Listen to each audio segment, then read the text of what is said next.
ഇറാന്റെ പുതിയ മിസൈൽ നീക്കം പശ്ചിമേഷ്യയിൽ വലിയ ചർച്ചകൾക്ക് വഴിയൊരുക്കുകയാണ്. കര ഇന്ധനത്തിൽ പ്രവർത്തിക്കുന്ന പുതിയ തലമുറ ദീർഘദൂര ബാലിസ്റ്റിക് മിസൈലായ സെജിൽ-3 വികസിപ്പിക്കാനുള്ള ഇറാന്റെ ശ്രമം മേഖലയിലെ സൈനിക ശക്തി സന്തുലിതാവസ്ഥയെ എത്രത്തോളം സ്വാധീനിക്കും? ഈ മിസൈലിന്റെ സാങ്കേതിക പ്രത്യേകതകളും പിന്നിലെ തന്ത്രവും എന്താണ്? വിശദമായി പരിശോധിക്കാം. ഞാൻ അഞ്ജിത. കര ഇന്ധനത്തിൽ പ്രവർത്തിക്കുന്ന പുതിയ തലമുറ ദീർഘദൂര ബാലിസ്റ്റിക് മിസൈലായ സെജിൽ-3 വികസിപ്പിക്കാനുള്ള ഇറാന്റെ ശ്രമം വെറും മറ്റൊരു ആയുധ വികസന വാർത്തയല്ല. പശ്ചിമേഷ്യയിലെ സൈനിക സന്തുലിതാവസ്ഥയെ തന്നെ മാറ്റിമറിക്കാൻ ശേഷിയുള്ള ഒരു തന്ത്രപരമായ നീക്കമായാണ് ഇത് വിലയിരുത്തപ്പെടുന്നത്. ദ്രാവക ഇന്ധന മിസൈലുകളെ അപേക്ഷിച്ച് ഖര ഇന്ധന മിസൈലുകൾക്ക് വിക്ഷേപണത്തിന് മുൻപ് ഇന്ധനം നിറയ്ക്കേണ്ട ആവശ്യമില്ല. അതിനാൽ വളരെ കുറഞ്ഞ സമയത്തിനുള്ളിൽ തന്നെ ആക്രമണം നടത്താൻ കഴിയും. മാത്രമല്ല, ഇത്തരം മിസൈലുകളുടെ വിക്ഷേപണത്തിനുള്ള മുന്നൊരുക്കങ്ങൾ കണ്ടെത്തുന്നത് ശത്രു രാജ്യങ്ങളുടെ റഡാർ, ഉപഗ്രഹ ആകാശ നിരീക്ഷണ സംവിധാനങ്ങൾക്ക് കൂടുതൽ പ്രയാസകരമാണ്. അതുകൊണ്ട് തന്നെ ഇറാന്റെ സെജിൽ-3 പദ്ധതി ഒരു പുതിയ മിസൈലിന്റെ വികസനം എന്നതിലുപരി മധ്യപൂർവ്വ ഏഷ്യയിലെ സുരക്ഷാ കണക്കുകൂട്ടലുകളെയും ആഗോള പ്രതിരോധ തന്ത്രങ്ങളെയും സ്വാധീനിക്കാൻ സാധ്യതയുള്ള നിർണായക സംഭവ വികാസമായാണ് ലോകം ഉറ്റുനോക്കുന്നത്. റിപ്പോർട്ടുകൾ പ്രകാരം ഇറാൻ വികസിപ്പിച്ചുകൊണ്ടിരിക്കുന്ന സെജിൽ-3 ദീർഘദൂര ബാലിസ്റ്റിക് മിസൈൽ നിലവിലുള്ള സെജിൽ ശ്രേണിയിലെ ഏറ്റവും ശക്തമായ പതിപ്പായിരിക്കുമെന്നാണ് പ്രതീക്ഷ. 3 ഘട്ടങ്ങളുള്ള പ്രൊപ്പൽഷൻ സംവിധാനത്തോടെ ആയിരിക്കും ഈ മിസൈലിന്റെ രൂപകൽപ്പന. ഏകദേശം 4000 കിലോമീറ്റർ വരെ ലക്ഷ്യങ്ങളെ ആക്രമിക്കാൻ കഴിയുന്ന ദൂരപരിധിയും 38,000 കിലോഗ്രാം വരെ വിക്ഷേപണ ഭാരവും ഇതിനുണ്ടാകുമെന്നാണ് റിപ്പോർട്ടുകൾ. ഈ ദൂരപരിധി ഇറാന് മധ്യപൂർവ്വ ഏഷ്യയ്ക്ക് പുറത്തുള്ള നിരവധി മേഖലകളിലേക്കും തന്ത്രപ്രധാന ലക്ഷ്യങ്ങളിലേക്കും ആക്രമണശേഷി നൽകുമെന്നാണ് പ്രതിരോധ വിദഗ്ധരുടെ വിലയിരുത്തൽ. സെജിൽ മിസൈൽ പദ്ധതിയുടെ വേരുകൾ 1990കളുടെ അവസാന കാലഘട്ടത്തിലേക്കാണ് എത്തിച്ചേരുന്നത്.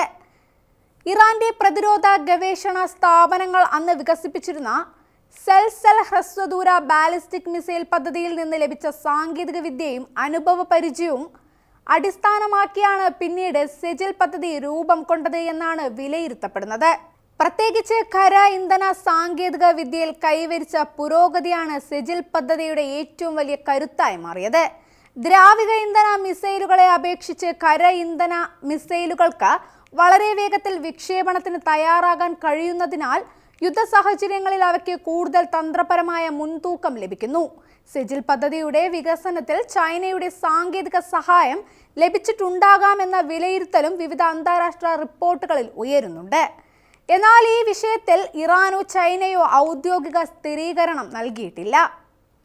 നിലവിലുള്ള സെജിൽ മിസൈലിന്റെ കഴിവുകളെ കൂടുതൽ മെച്ചപ്പെടുത്തി ദൂരപരിധിയും കൃത്യതയും പ്രവർത്തനക്ഷമതയും വർദ്ധിപ്പിക്കുക എന്ന ലക്ഷ്യത്തോടെയാണ് സെജിൽ-3 വികസിപ്പിക്കുന്നത് എന്നാണ് വിലയിരുത്തൽ. പദ്ധതി വിജയകരമായി പൂർത്തിയായാൽ ഇറാന്റെ ദീർഘദൂര മിസൈൽ ശേഖരത്തിലെ ഏറ്റവും പ്രധാനപ്പെട്ട ആയുധങ്ങളിൽ ഒന്നായി സെജിൽ-3 മാറുമെന്നും മധ്യപൂർവ്വ ഏഷ്യയിലെ സൈനിക ശക്തി സമവാക്യത്തിൽ നിർണായക സ്വാധീനം ചെലുത്താൻ ഇതിന് കഴിയുമെന്നും പ്രതിരോധ വിദഗ്ധർ ചൂണ്ടിക്കാട്ടുന്നു. ഷഹാബ്-3 മിസൈലിന് സമാനമായ വലിപ്പവും ദൂരപരിധിയും ഉണ്ടായിരുന്നാലും ഖര ഇന്ധനത്തിന്റെ ഉപയോഗമാണ് സെജിലിനെ വ്യത്യസ്തമാക്കുന്നത്. വിക്ഷേപണത്തിന് തൊട്ടു മുൻപ് ഇന്ധനം നിറയ്ക്കേണ്ട ആവശ്യമില്ലാത്തതിനാൽ മിസൈൽ എളുപ്പത്തിൽ കൊണ്ടുപോകാനും വളരെ കുറഞ്ഞ സമയത്തിനുള്ളിൽ പ്രയോഗിക്കാനും കഴിയും. അതേസമയം ഖര ഇന്ധന മിസൈലുകളുടെ മാർഗനിർദ്ദേശവും നിയന്ത്രണ സംവിധാനവും താരതമ്യേന കൂടുതൽ സങ്കീർണമാണെന്നും വിദഗ്ധർ ചൂണ്ടിക്കാട്ടുന്നു. നിലവിലെ സെജിൽ മിസൈലിന് ഏകദേശം 17.6 മീറ്റർ നീളവും 1.25 മീറ്റർ വ്യാസവും 23,600 കിലോഗ്രാം വിക്ഷേപണ ഭാരവുമുണ്ട്. 500 മുതൽ 1,500 കിലോഗ്രാം വരെ ഭാരമുള്ള പെലോഡ് വഹിക്കാൻ ഇതിന് കഴിയും.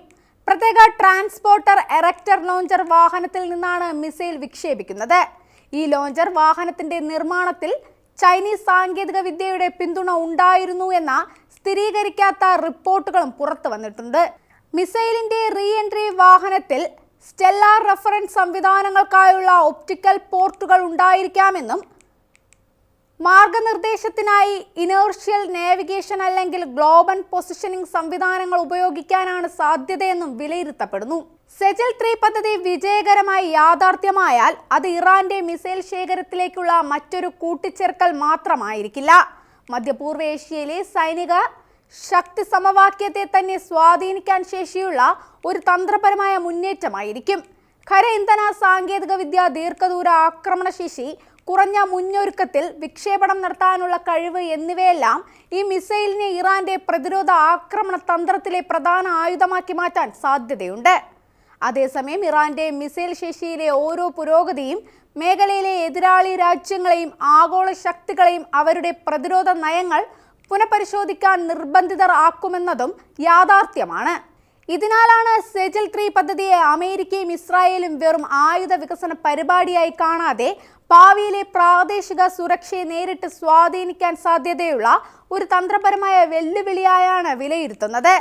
മിസൈലിന്റെ വികസന പുരോഗതി, പരീക്ഷണങ്ങൾ, സാങ്കേതിക ശേഷി എന്നിവയെല്ലാം ഇവർ അടുത്തുനിന്ന് നിരീക്ഷിച്ച് വരികയാണ്.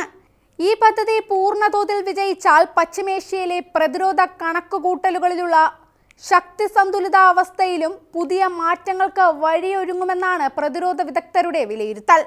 അതിനാൽ സെജൽ 3യുടെ ഭാവി വെറും ഇറാന്റെ സൈനിക ശേഷിയെക്കുറിച്ചുള്ള ചർച്ചയിൽ ഒതുങ്ങുന്നതല്ല.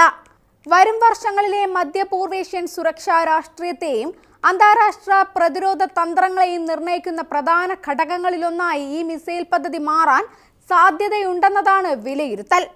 ഇറാന്റെ സെജൽ 3 പോലുള്ള ദീർഘദൂര മിസൈൽ പദ്ധതികൾ പശ്ചിമേഷ്യയിലെ പ്രതിരോധ കണക്കുകൂട്ടലുകളിൽ പുതിയ ഘടകങ്ങൾ ചേർക്കുന്നവയാണ്. ഈ വികസനം ഇറാന്റെ സൈനിക ശേഷി വർദ്ധിപ്പിക്കാനുള്ള ശ്രമമായി കാണപ്പെടുമ്പോഴും മേഖലയിലെ രാജ്യങ്ങൾ തമ്മിലുള്ള ആയുധ മത്സരവും സുരക്ഷാ ആശങ്കകളും ശക്തമാക്കാനുള്ള സാധ്യതയും നിലനിൽക്കുന്നു. മിസൈലിന്റെ യഥാർത്ഥ സ്വാധീനം അതിന്റെ സാങ്കേതിക ശേഷി, വിന്യാസം, അന്താരാഷ്ട്ര പ്രതികരണങ്ങൾ എന്നിവയെ ആശ്രയിച്ചായിരിക്കും. വരും കാലങ്ങളിൽ ഈ പദ്ധതി പശ്ചിമേഷ്യയിലെ തന്ത്രപരമായ സമവാക്യങ്ങളെ എങ്ങനെ മാറ്റുമെന്നത് ശ്രദ്ധേയമായ വിഷയമായി തുടരും.